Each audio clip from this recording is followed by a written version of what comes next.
Now, although my second child is my last, I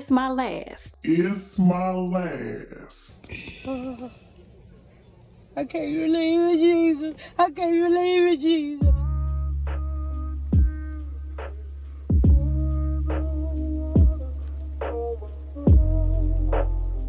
Hey y'all, it's Quijuandas. Welcome back to my channel. I appreciate each and every one of you.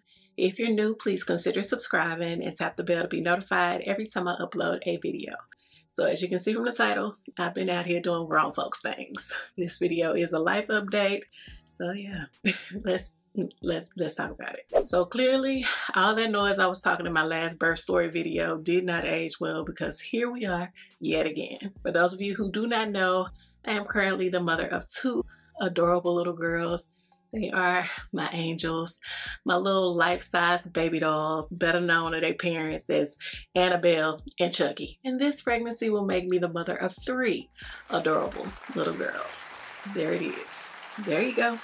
That's the gender reveal. Megan has joined the chat. Not that it matters, but let me tell you how my 2024 was supposed to go. I like to set themes for the new year. 2023 was very personal, and this year, 2024, was supposed to be my year of rediscovery. You know, getting back to Quijuandas and the things that I enjoy, finding that wife-mom life balance without losing myself in the midst of it all.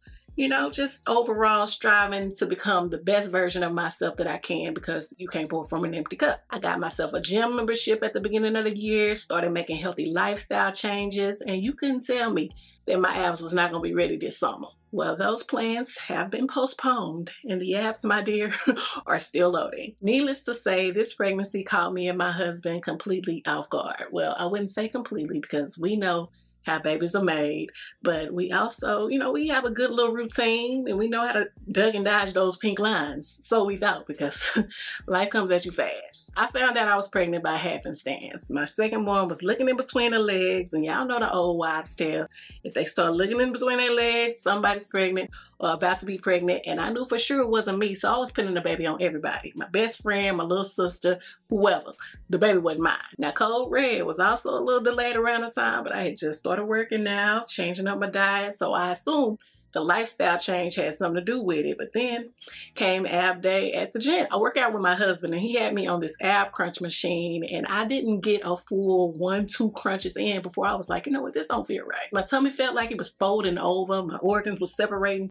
It didn't feel right. I mean, I know I ain't been to the gym in a while, but I know it ain't supposed to feel like that. I know my body. But I chalked it up to, you know, my period is late. Maybe I'm cramping. So I was like, okay, ab day is over for me. You go finish the rest of your workout, and I'm gonna go in the room and I'm just gonna stretch until you're done. So when we got home, you know, I'm sitting there contracting my stomach in and out, trying to figure out why things felt weird. Got on Dr. Google, you know, research my symptoms, because that's what you're supposed to do. Don't do that. But I did, and according to my research, I decided to, you know, diagnose myself with having diastasis recti, and that was why my kangaroo pouch was so hard to get rid of.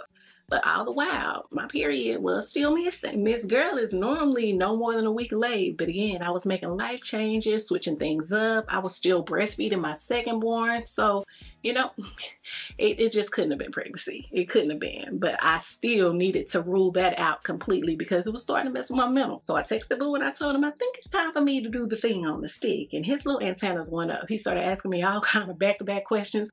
Are you having period cramps? I thought you were cramping. Yes, sir. All of the above, but early pregnancy cramps and period cramps, they feel similar. So I need to rule this out completely. Please go get a test. Thank you. He got home with the goods, and I was like, okay, I'm gonna take the test in the morning for a better reading. But in that same breath, I was like, nah, I ain't gonna be able to sleep. Let me take it right now. So I got in the bathroom, you know, did my little jumping jacks to pump myself up, shook myself loose.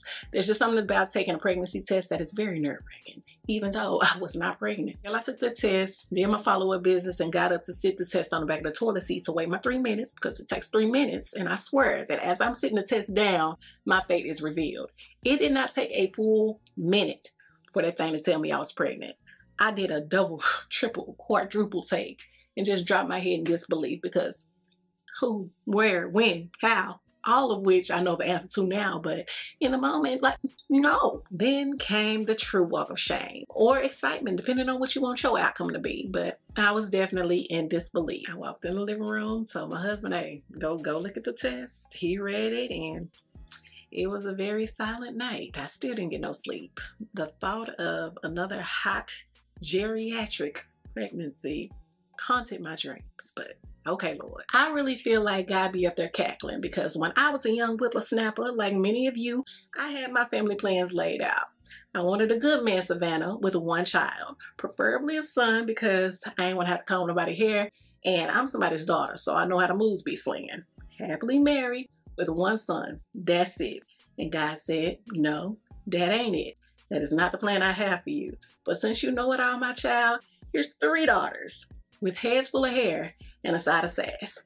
Happy heartburn. So here I am, a happily married, heartburn-stricken girl mom of 3. I'm doing okay though, taking it one day at a time, making sure that I do all the things to ensure that I'm doing right by my newest baby girl. I'm making a point not to be too transparent or vulnerable on this here internet, because this is not a safe place at all.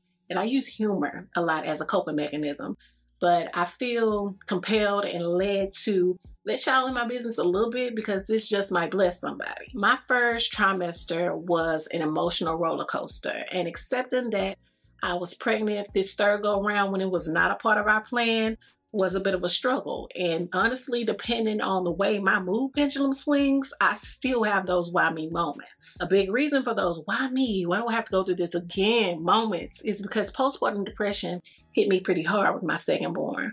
Going from 1 kid to 2 was not an easy transition for me personally, especially in those first few sleep deprived months. I was walking around like a zombie.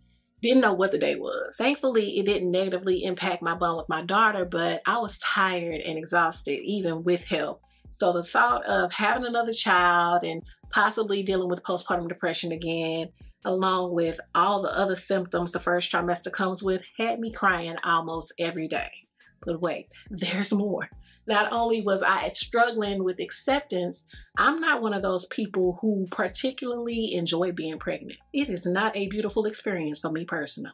The morning sickness, the nosebleeds, the weight gain, the headaches, the overall discomfort, the hemorrhoids. Come on now, where is the beauty in that? Let me know, because it missed me. Growing a human is a lot of hard work, and it comes with quite a few unpleasantries. So I would be lying if I said I wasn't annoyed and irritated that Myrtle is so fertile, because here's the kicker. My second born is not even 2 yet. And I may be coming off ungrateful, but just know that is not my intent. I am very well aware that there are people out here struggling to conceive who would love to be in my position, some of whom I know personally, and I pray that the Lord blesses your womb like Sarah's. But I am human.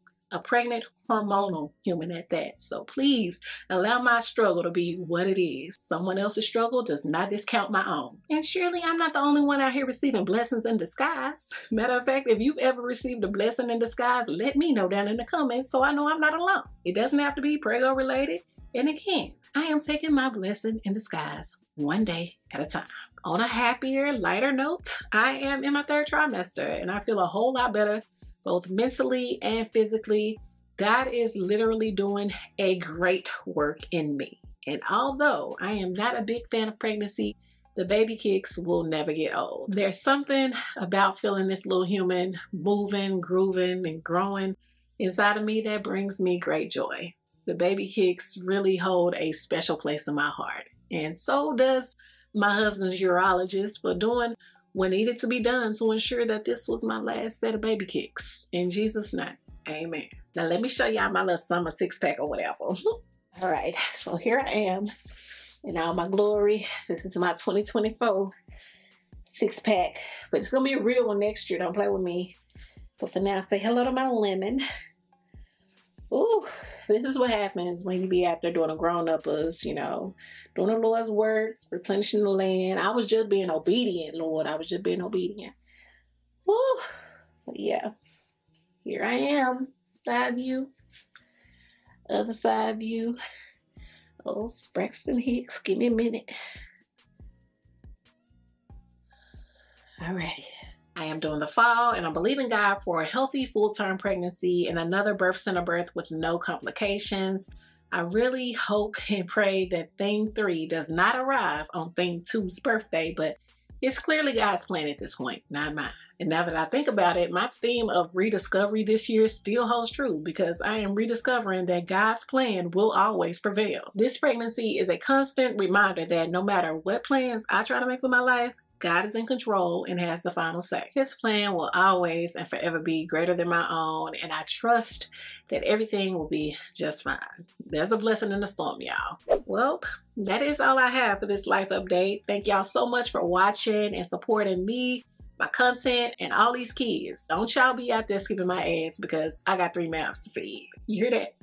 Yeah. I kid you not. Every time I've set a goal to consistently upload to YouTube these past few years, I've ended up pregnant. So I'm gonna stop setting goals with y'all because it's giving bad juju. No ma'am, no. What I'm gonna do is the work. I'm gonna give y'all as much as I can when I can because this goal setting thing, we are not seeing eye to eye. We are not. So yeah, thank y'all again for watching. Y'all pray for me. I'm gonna pray for y'all. Don't forget to subscribe, like, comment, and share this video with all you people. And until next time, I'll talk to y'all later.